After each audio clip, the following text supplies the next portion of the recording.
Okay, so I'm about ready to start on this project. I've taken off the old concrete board that was up here, and I've begun putting up the hardy plank, which is much thinner board so that we can fit our tile with our super short tub. Then I'll prep the hardy backer for tiling so that we can start tiling, and then we can sit the tub in here, make sure everything fits correctly, figure out exactly where our holes are going to be, and go ahead and drill our holes at that point in time.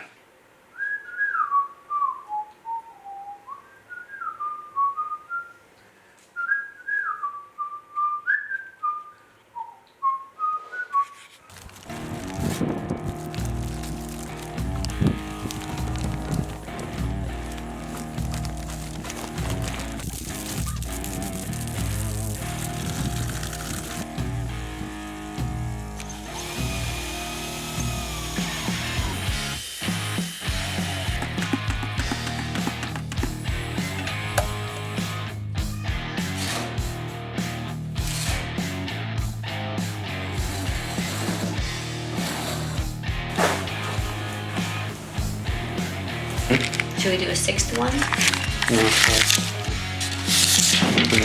going to be the same.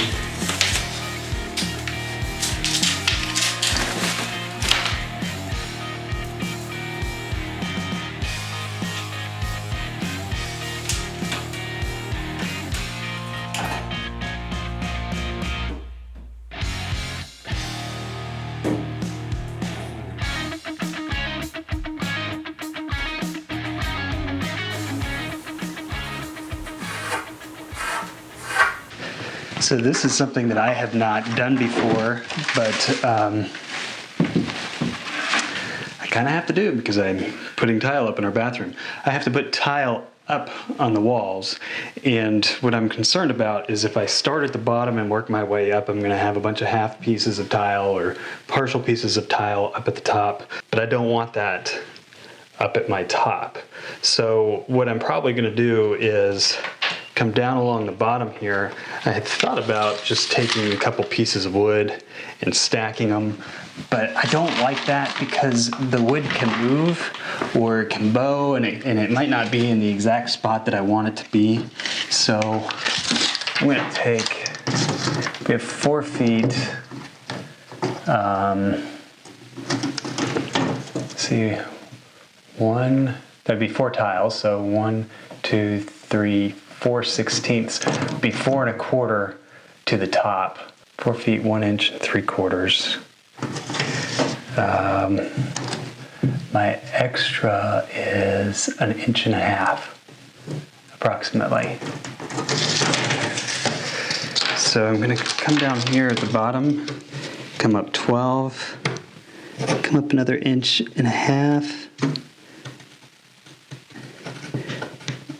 So at 13.5 inches, I'm going to go around and just kind of mark a line. And this is probably going to be where I install a board, and then I'm going to I'm going to lay the tile on here going above that board.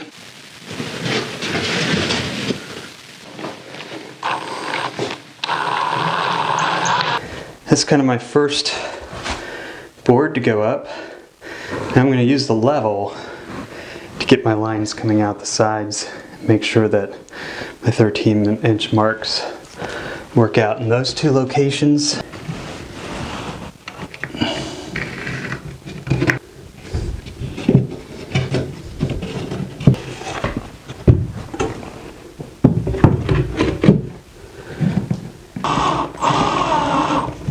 Now as I build my tile wall, I can start here and just kind of work my way up.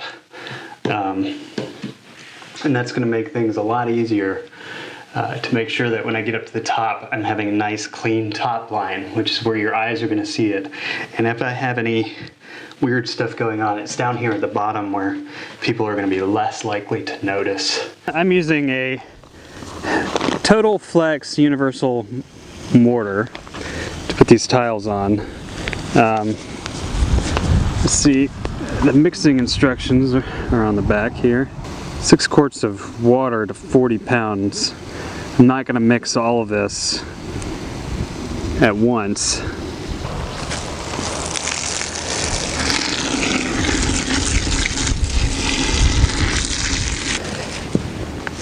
You need to have a mixer because there's really no way to truly mix all this mortar in with the water cleanly and make sure that you don't have any pockets where there could be air bubbles unless you have a mixer on hand.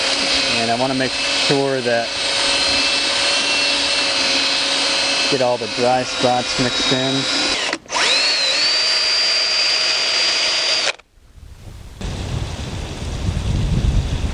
I feel like that's a good consistency. We'll find out when we put the tiles on, depending on how long it takes them to dry. Shauna has kind of gone through and picked out tiles that she wants to be laid up on the wall like that. So I know if I start out there and I bring these tiles in towards the middle here, or start at the far tiles and put them down at the bottom and work my way up, I'll get the same pattern that she laid out there.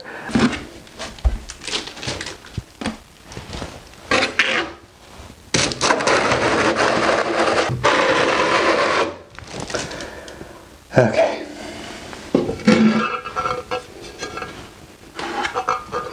Now,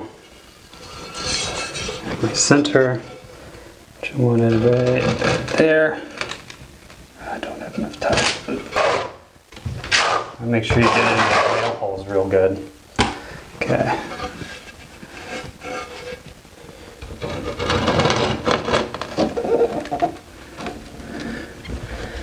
And push that into place.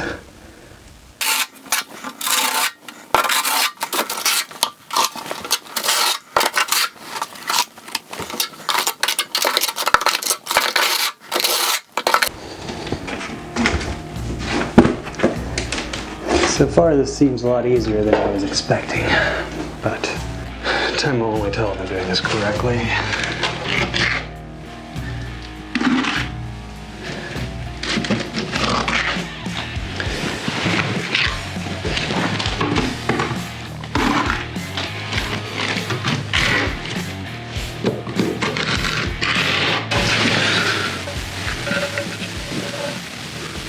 Something that I have noticed is that it's easier to set this bottom spacer in when you're going up the wall first, and then set the top spacer in and try and get them somewhat in place before you start.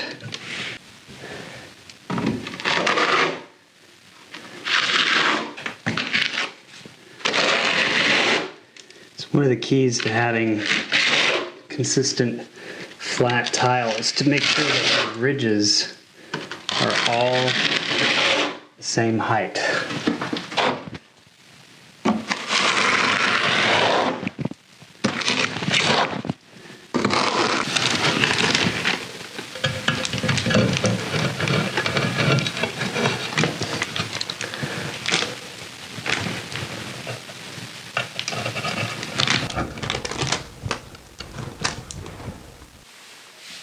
Okay, so I have put up this tile across the back here, and I've put a few guide pieces down on the floor. My next step in this process is going to be actually doing the plumbing, because we were able to put the tub in here, make sure that it fit between our walls. It just fit by a hair, which is what I was expecting. Now my next step is going to be lining up the plumbing holes, which we did do, and I'm going to have to put the water lines that come in, they come up behind the tub, kind of like this, and so I need to put holes in here. This drain line is too big. This is the drain line to the tub right here, and so what I'm going to do is run a pipe down below the floor. And then we want to put in a trap, because if you don't put in a trap, you're going to get the smells from your septic. It's just gross. So I'm going to put a trap in underneath the floor in the crawl space. So this is going to go down so that it rests below the tub, and all you will end up seeing below the tub are these nice little pretty shiny pieces, and then the rest of this is going to go down below the floor, go into a trap, and then a reducer to put it back into the 2-inch. So I've got a lot of work to do on the plumbing. I'm going to be using kind of a standard heavy duty sink trap underneath here because I don't want, I want to be able to just take this apart and clean it out underneath the house and not have to worry about, you know, dealing with the big, heavier PVC. Hopefully that works. So you're aware, I am new to all of this, so I'm learning as I go. The tile, for example, for the most part it's pretty good. There's some spots where it overhangs from the other tile a little bit, like right here. What I've realized is that when you're dealing with natural stone, they're not perfectly cut to the same size. So it would have been better if I used a thicker layer of mastic so I had more room to kind of set and play with these and get their levels better. But because we're also putting this in such a tight space, we only had like a 1/16 of an inch on the tub, I went with the smaller two. The other thing I'm going to have to do at this point is take off the boards that I put up. Hopefully the tile stays on the wall. When I do that, when I take off those boards, I'll be able to finish the tile on the floor and then come back in and finish my wall tile.